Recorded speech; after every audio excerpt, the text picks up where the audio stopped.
Here we go. When you've been breached, basically what you're going to do is what we do any other situation. We're going to tab. You want to close your covered call and pay what it's worth. You want to kind of try to catch it on a down time or a down day. If you can, you want to try to catch it on a down time or a down day, maybe a part of the day where you see prices are really going down in that area, or for that stock, you kind of want to catch it there. That way you're going to get a little lower premium.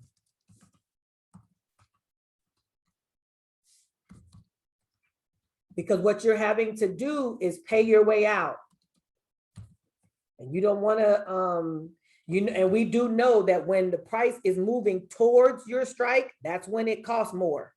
So you want to catch it when the things are going away from your strike. Remember, this is a seller strategy. So let's go back to turning on our seller mindset. I know last week we did debit spreads, which was a buyer thing, but covered calls is a selling strategy. So first of all, time decay is our friend still. But if it's coming towards our strike, like when we were doing our SPY verticals, when it's coming towards your strike, the value of the premiums are going to be higher. So you want to try to get out. If you're getting out, you want to try to get out at a time when the price is going away from your strike. You're just going to buy it back. You close a cover call and pay what it's worth. And then you re-enter at a higher strike price. Maybe you re-enter, or depending on when you don't necessarily re-enter that same week, you can. Good thing is, remember, as sellers, time decay is our friend. So if you can enter again on Thursday with the Friday expiration or next Friday, you don't necessarily want to go out 3, 4, and 5, 6 months. Some people do, but I don't see, for me, I haven't seen the benefit of going out 3 and 4 weeks for a covered call, unless it's just the fact that you don't want to necessarily have to watch it. But if you can enter one for each week, then you should do that. Okay. You want to re-enter for a higher strike price and premium, basically. Higher strike price and premium.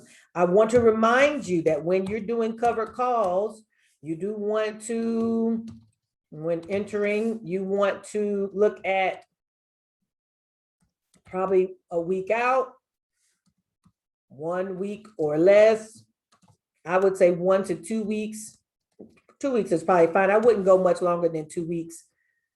1 to 2 weeks. Also, you want to look for 0.3 delta or less.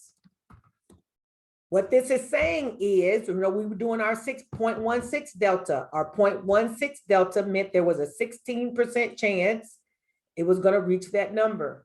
When you're doing a 0.3 delta, what you're saying is this is a 30% chance of price reaching this strike. So if you want more security, then you can go with less than that, 0.225 or 0.2. What you're saying is that's a 25% chance, 20% chance. Just know that the further you go away from the delta, if you do 0.25 or 0.2, you're also going to get a smaller premium. But a lot of times I'll say to myself, I'd rather be safe than sorry. I'd rather take a 0.2 premium and collect $11 or $12 than take a 0.3 premium and collect $19 and put myself at risk. It depends on what the stock is doing. All right. I do think it's important, and this is an area where I have to remind myself to do this more often. It is, what's the word I want to use?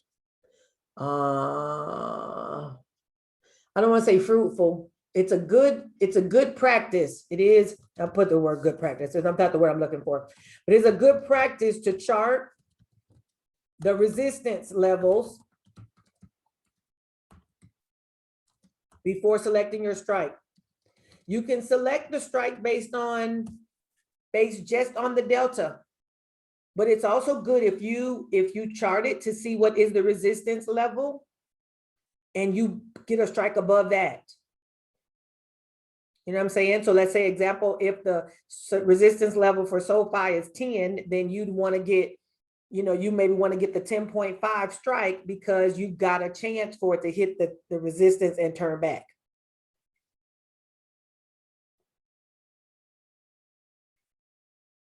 Anybody got covered call questions?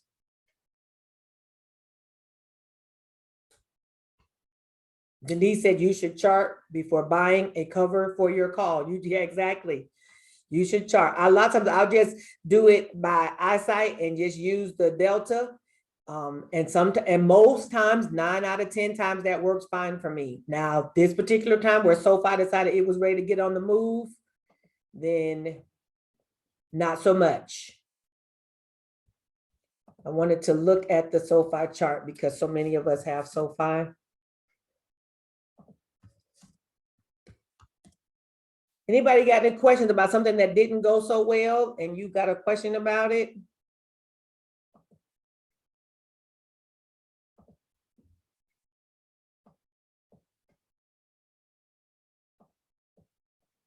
No? Trying to see what we got for a chart on SoFi. I got some lines here. So we're currently at 983. We are in the support zone, basically. Let me put some, hey, where'd you go? Put some lines down here. I probably should delete these lines. I'm not sure why I got these.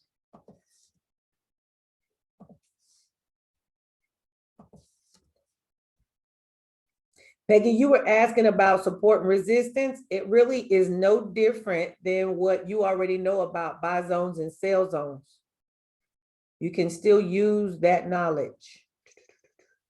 Where's my line? But like I'll go, like you see here, I'm charting just some support. I'll go to what, starting at where current price is and go down to a lower point where it goes down to a V. And this, if I was to put this on a line chart, which I'll switch it to a line so some people can see what Jamie was talking about. This would be a V. I'd put this at the bottom of the line, but the support area is all in here. I mean, if you want to truly chart the support area, it's this whole zone up to 1029, which sometimes the support area can become resistance. So, when something's above us, it can become resistance. And then if we were going up higher, we're looking at this candle up here. This big red one up here, this is that's our resistance zone. Is there a way to put text on here?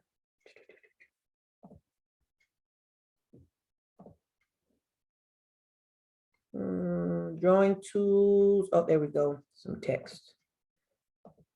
I'm going to put resistance zone is there. In between those two. Sorry, sis, I was making coffee. I'm sorry. No problem. No problem. It's still mounting for y'all. Okay. So that's a support zone. That's a resistance zone. So basically, SoFi is currently in the middle of this, or not toward the top of this support zone, but because 1029 is above it, that could possibly act as resistance, even though it falls into this whole support category. Anytime there's a place where price will move and turn around, it can become either way. If you're below it, it becomes resistance. If you're above it, it can become support.